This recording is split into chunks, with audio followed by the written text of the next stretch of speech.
जिल्ह्यामध्ये झालेल्या ढगफुटी सदृश पावसामुळे सिंदफणा नदी दुथडी भरून वाहते। नदीच्या पुराचं पाणी साक्षाळ पिंपरी, धारवंटा, उकडपिंपरी, कमळेश्वर, धानोरा आणि शिरापूर या गावात शिरलेलं आहे आणि त्यामुळे नागरिकांच्या घराचं आणि पिकांचं मोठं नुकसान झालंय। बीडच्या कडा परिसरात मुसळधार पाऊस झाला। कडी नदीला महापूर आलाय आणि पुराचं पाणी शेतात शिरल्यानं पिकांचं मोठं नुकसान झालंय। यामुळे शेतकरी आर्थिक चिंतेत सापडलाय। सिंदफणा आणि मांजरा नदीला महापूर आलाय। पुराच्या पाण्यात काही जण अडकल्यानं एनडीआरएफ कडून रेस्क्यू करण्यात आलं। दरम्यान नागरिकांना सतर्कतेचा इशारा देण्यात आलाय। बीडच्या शिरूर शहरात पुरामुळे बाजारपेठेचं मोठं नुकसान झालंय। सिंदफणा नदीच्या पुराचं पाणी घरांमध्ये शिरल्यामुळे घरगुती साहित्याचं नुकसान झालंय। दरम्यान उद्ध्वस्त झालेल्या संसाराची व्यथा सांगताना महिलांना अश्रू अनावर झाले। धाराशिवच्या परंडा तालुक्यात पावसानं थैमान घातलंय। खैरी नदीला पूर आल्यामुळे परंडा तालुक्यातील शेळगावाला पूर्ण पाण्याचा वेढा पडलाय। राज्यातल्या पूर परिस्थितीवर मुख्यमंत्री देवेंद्र फडणवीस लक्ष ठेवून आहेत। आवश्यक ती खबरदारी घेऊन जिल्हाधिकाऱ्यांनी समन्वय ठेवावा अशा सूचना मुख्यमंत्र्यांनी जिल्हा प्रशासनाला दिलेल्या आहेत। धाराशिवच्या देवगावात पुराच्या पाण्यात अडकलेल्या नागरिकांना सुखरूप बाहेर काढण्यात आलंय। उल्का नदीला पूर आल्यानं पाणी गावात शिरल्यानं जनजीवन विस्कळीत झालं। बीड आणि अहिल्यानगरमध्ये झालेल्या दमदार पावसामुळे माढा आणि करमाळा तालुक्याला पुराचा फटका बसतोय। करमाळा तालुक्यातील तब्बल 11 गावं ही सीना नदीच्या पुराच्या क्षेत्रात आली आहेत, तर दोन्ही तालुक्यातील मिळून 2000 नागरिकांचं स्थलांतर प्रशासनाकडून करण्यात आलं। हिंगोलीच्या वसमत तालुक्यात मुसळधार पाऊस झाला। पावसामुळे पांगरा शिंदे गावातील ओढ्याला पूर आला। या पुरामध्ये 70 ते 80 शेतमजूर अडकले होते। दरम्यान या शेतकऱ्यांना दोरीच्या सहाय्यानं सुखरूप बाहेर काढण्यात आलं। लातूर जिल्ह्यात उदगीर शहरात ढगफुटी सदृश पाऊस झालाय आणि पावसामुळे उदगीर जळकोट मार्ग पाण्याखाली गेल्यामुळे वाहतूक बंद करण्यात आली।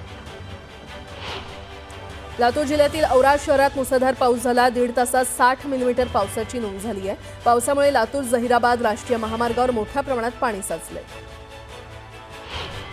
जळगाव जिल्ह्यातील हिवरा नदीला पूर आलाय। दरम्यान या पुराच्या पाण्यात एका व्यक्तीनं उडी घेतली। पाण्याच्या प्रवाहातून ही व्यक्ती वाहून गेली। दरम्यान पुलावरून उडी मारतानाचा व्हिडिओ व्हायरल होतो। जळगावच्या पाचोरा तालुक्यात ढगफुटी सदृश पाऊस झाला। म्हसळा, सार्वे पिंपरी, सातगाव डोंगरी आणि तारखेडेसह अनेक गावांमध्ये पुराचं पाणी शिरलं। पुरामुळे कपाशीसह अन्य पिकांचं नुकसान झाल्यामुळे शेतकरी हवालदिल झाले।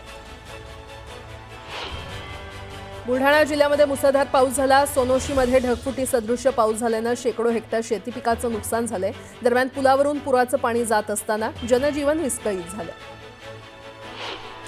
अहिल्यानगर जिल्ह्यामध्ये झालेल्या मुसळधार पावसामुळे ढोरा, वृद्धा या नद्यांना पूर आलाय आणि त्यामुळे शेवगाव अहिल्यानगर या मार्गावरील वाहतूक बंद झाली आहे। तर वडुले इथे नांदणी नदीनं धोक्याची पातळी ओलांडल्यामुळे नदीचं पाणी वडुले गावात शिरलं।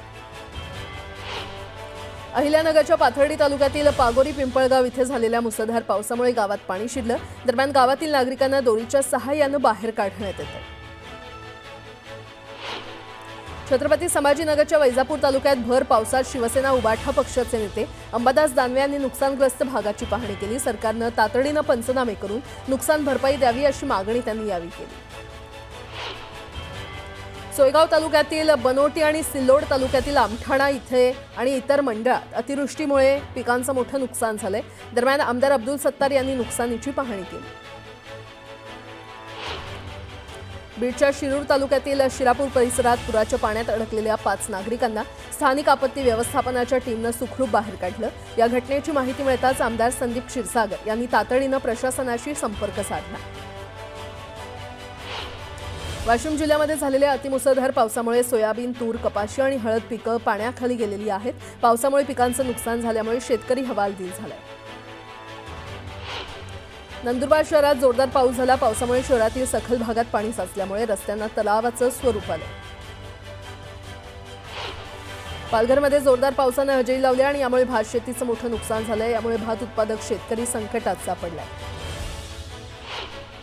रायगड जिल्ह्यातील दक्षिण भागात पावसाची संततधार सुरूच आहे। महाड, पोलादपूर, माणगाव आणि म्हसळा तालुक्यात झालेल्या पावसामुळे नागरिकांची तारांबळ उडाली।